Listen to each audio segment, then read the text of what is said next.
어쩌다 보니 걸그룹 피프티피프티 멤버들은 배신돌의 이미지가 굳어졌습니다. 잘 나가는 아이돌 그룹들은 한 번씩 소속사를 상대로 텐션을 주기도 하지만 1년도 되지 않은 걸그룹이 한두 곡 빵 터졌다고 바로 악덕 소속사 취급을 하며 소송을 걸었던 사례는 전무한데요. 이 소송에서 서울중앙지법 민사합의 50부 박범석 부장판사는 지난 7월 31일 신문 기일을 열고 양측의 입장을 직접 청취한 뒤 여러모로 소속사 어트랙트와 합의할 가능성이 있다고 보고 조정 절차에 회부했습니다. 당시 피프티 측 변호사는 어트랙트가 정산 자료 제공 의무를 위반했고 신체적 정신적 건강 관리를 소홀히 했으며 연예 활동에 필요한 인적 물적 자원을 충분히 행사하는 역량이 부족해서 전속 계약을 해지할 수밖에 없다는 입장을 피력했죠. 반면 어트랙트 측 변호사는 멤버들도 전부 동의한 거래 구조였다며 매출액 누락 부분은 의도적으로 그런 것이 아니라 시간적 차이 때문에 발생한 것으로 기한 내에 바로잡아 제출했기 때문에 정산 의무를 이행하지 않았다는 주장은 사실이 아니라고 반론했는데요. 조정회부란 판결 전에 둘이 합의를 한번 해보라고 하는 건데 이번에 조정회부가 들어갔다는 건 원고 주장이 근거가 없어 기각이 확실하다는 의미입니다. 피프티피프티 멤버들의 주장이 합당하고 근거가 있다면 굳이 조정까지 갈 필요가 없을 텐데요. 죽어가는 거위를 판사님이 시피할 중이다라고 이 사태를 이야기하던데요. 측근에 의하면 법원 휴가 기간이 겹쳐 조정기일은 한 달을 넘기고 그 기간을 다 채우고도 결론이 나지 않으면 판결이 나겠지만 피프티 측은 이번 주 내로 거부냐 합의냐 결정할 듯 싶습니다. 피프티 일기가 버려지는 거냐 이런 말도 있는데 전홍준 대표가 말한 마지노선인 8월 5일을 남겨두고 이제까지 대화 요구에 응답이 없던 피프티 측에서 전향적인 입장 변화는 없어 보여 합의는 물 건너 간 것이 아니냐는 이야기가 나오고 있죠. 연예인이 소속사의 소송에서 재판부가 양쪽의 분쟁을 조정 절차로 넘기는 경우가 드문 건 아니라고 하는데요. 가수 유나도 소속사와 분쟁이 있었고 전 소속사에 1억 원을 지급하라는 조정 합의를 하기도 했습니다. 하지만 피프티의 조정회부의 경우는 상황이 다른데요. 피프티는 소속사와 투자자의 피해가 막심한데 80억 원에 달하는 돈을 투자해서 대다수의 돈을 틱톡에 쏟아부었다고 합니다. 투자 대비 제대로 이익이 나온 것이 없고 광고, 무산 등의 업무방해 그리고 언론 플레이를 통해서 소속사 측의 위신을 땅에 떨어뜨렸고 조정이나 합의 취하 같은 경우 그런 이미지 손상이 없을 때나 가능한 결론이라고 하는데요. 피프티 입장에서 조정 받아서 합의 볼 것 같나? 라는 물음에는 소송하는 게 찢어지자는 건데 여태까지 어떠한 공개적인 입장에 변화가 없는 걸로 봐서는 제 갈 길을 갈 것이라는 의견이 많습니다. 전홍준 대표는 손해를 보더라도 품고 갈 생각이었지만 이제는 깨끗하게 포기하고 위약금을 받아내고 다시 시작하려는지 법무법인 광장을 추가로 변호인단으로 선임했습니다. 법무법인 광장의 변호사 수는 570여 명이고 그 외의 전문가까지 합치면 모두 750여 명의 전문가들이 속해 있죠. 규모 및 매출액 기준으로 국내 최대 법무법인 중 하나인데 김앤장 법률사무소, 법무법인 태평양과 함께 세계 200대 로펌에도 이름을 올린 거대 로펌인데요. 광장에서 전홍준 대표가 선임한 변호사는 부장판사 출신 변호사로 위약벌 배임 횡령 쪽의 전문가라고 합니다. 전홍준 대표님이 모 기자분과 전화 인터뷰한 내용을 보면 드라마 2편 찍을 만큼 사연이 많은 것 같은데 정말 안 대표는 어떻게 친척들 사이에서도 사기꾼이라는 소리를 들을 정도로 인생을 살았는지 정말 안타까운데요. 디스패치에서 스웨덴 작곡자들 사인 위조건에 대해 보도했듯이 까도 계속 안 대표의 만행들이 나오고 있습니다. 그런데 피프티 사태를 취재 중인 그것이 알고 싶다 관계자가 안성일 대표와 만나 인터뷰를 진행했다고 합니다. 시사의 제왕 그것이 알고 싶다 팀이 나선 거면 말다 한 건데요.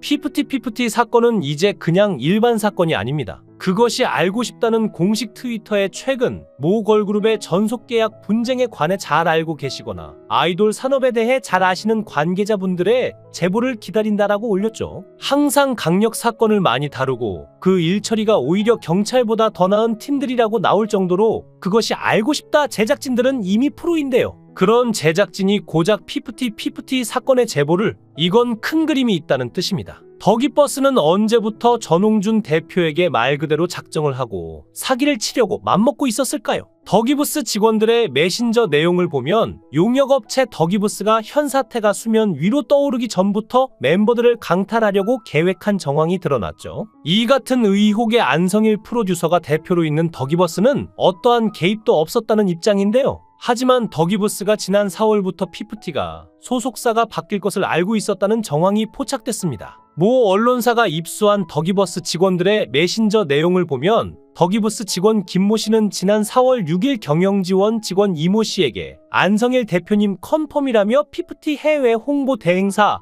헬릭스와의 연장을 지시합니다. 그러면서 중간에 피프티의 소속사가 바뀔 수 있다고 암시했는데요. 중간에 소속사가 바뀌면 그때 계약서를 수정해도 문제없다더라는 대목에서죠. 덕이부스 측이 헬릭스 측에 계약 연장 뒤 피프티 소속사가 바뀔 수 있다라는 취지의 말을 전했고 헬릭스 측이 바뀌면 그때 계약서를 수정해도 문제없다는 답변을 해왔다는 것으로 풀이됩니다. 피프티 전속계약 해지 가처분 신청과 관련해 덕이부스는 피프티 멤버들을 강탈하려는 외부 세력으로 지목되어 왔지만 이 같은 의혹이 제기될 때마다 덕이부스는 개입한 적 없다는 태도로 일관했는데요. 지난달 25일에는 입장문을 통해 덕이버스 안성일 대표의 어떠한 개입도 없었으며 현재 피프티의 상황과도 전혀 관련이 없다고 했었죠. 피프티가 어트랙트를 상대로 법원에 전속계약 효력정지 가처분 신청을 낸 건 지난 6월 19일인데 덕이부스가 실제로 피프티의 전속계약 무효 소송에 관여하지 않았다면 중간에 소속사가 바뀌리라는 것도 몰랐어야 합니다. 그러나 덕이버스 측은 지난 4월부터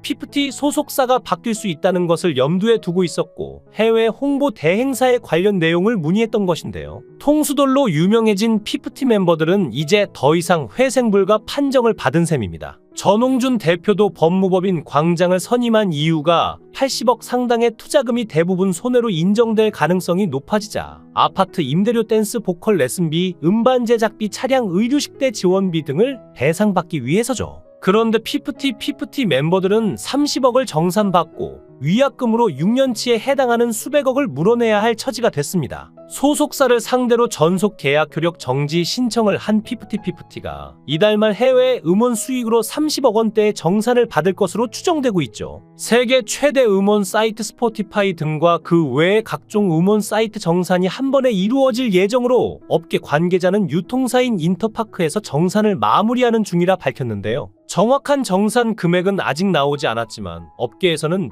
피프티가 정산받을 금액이 30억 원은 가볍게 넘을 것으로 추측했는데 이번 정산액이 중요한 이유는 그간 피프티가 주장한 무능력과 투명하지 않은 정산 등에 관한 핵심 자료로 이용될 수 있으며 전속계약을 해지하고 이에 대한 위약금 산정에 쓰일 주요 지표이기 때문인데요. 피프티의 전속계약 해지 위약금의 경우 직전 2년간 월 매출의 평균에서 잔여 계약 기간을 곱하는 방식으로 측정되며 이 경우 최소 30억 원을 정산받는 피프티의 위약금은 전속계약 기간을 확인해야 정확히 알 수 있지만 평균적인 연회계 계약 기간이 7년인 점을 들어 데뷔한 지 235일밖에 안 된 피프티는 6년치에 해당하는 금액을 배상해야 하죠. 법무법인 광장의 변호사는 2011년 공정위가 만든 표준전속 계약서에 위약금으로 직전 2년 동안의 월간 평균 매출액에 잔여 전속기간 개월수를 곱한 금액을 지급하기로 되어 있고 피프티는 아직 별다른 매출이 발생하지 않았기 때문에 안성일 덕이버스 대표가 피프티 멤버들은 계약을 부당하게 파기하더라도 별 타격이 없다고 생각한 것 같은데 완전 오산이라고 말했습니다. 그는 위약금 이외의 손해배상액도 별도로 지급해야 한다며 그동안 피프티 멤버들에게 들어간 아파트 임대료 댄스 보컬 레슨비, 음반 제작비, 차량 의류식대 지원비 등 80억 상당의 투자금이 대부분 손해로 인정될 가능성이 높고 안성일과 피프티 멤버들은 이를 배상해야 된다고 했는데요. 이번 사태로 위약금 조항이 일반적인 관례에 따라 투자금의 몇 배 이런 식으로 수정될 것으로 예상된다며 아티스트들에게는 지금보다 불리해지지만 이런 식의 말도 안 되는 배신 유형의 계약 파기 사례는 앞으로 대폭 감소할 것으로 예상된다라고 말했습니다. 이어 안성일과 피프티 멤버들은 본건인 전속계약 파기에 자신의 귀책 사유가 없다고 주장하고 있고, 만일 귀책 사유가 없다면 손해배상도 없고 위약금도 없다고 생각했겠으나 현재까지 알려진 사정으로는 도저히 귀책 사유를 부인하기 어렵다며 결국 위약금과 거액의 손해배상을 해야 될 것이라고 얘기했는데요. 그런데 한국음악저작권협회의 피프티 큐피드 저작권료 지급 보류로 안성일 대표는 사면 초과에 빠졌습니다.